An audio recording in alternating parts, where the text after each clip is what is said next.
Question de Christiane à présent. Voilà pour Olivier. Question de Christiane qui nous a appelé au 39 21. Elle est à Franconville. Pourquoi les pharmaciens ne livrent-ils pas pour les personnes à risque et âgées afin d'éviter tout risque? On peut imaginer l'infrastructure derrière, mais dans l'idée.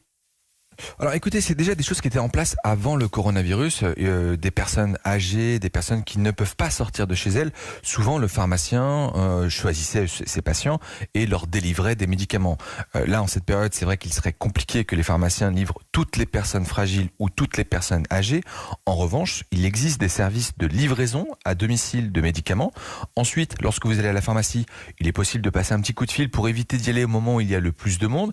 Et puis, en cette période, vous avez bien remarqué que il y a des distances de sécurité entre deux patients, 1 mètre minimum, et dans les faits, moi j'observe que les gens respectent cette distance et parfois même ils mettent 2 ou 3 mètres entre chaque personne. On a vu des files d'attente le long des pharmacies, dehors, qui vont très loin. Et une fois que vous y êtes, l'hygiène des mains est primordiale. Ce n'est pas l'environnement qui va vous faire tomber malade, c'est le fait d'avoir touché le comptoir, la machine à carte bleue, et ensuite de mettre votre main à la Non mais bouche. pardonnez-moi, mais j'imaginais dans la question de Christiane l'idée que dans une pharmacie, vous avez quand même une concentration de malades par définition, plus que chez le boucher, quoi.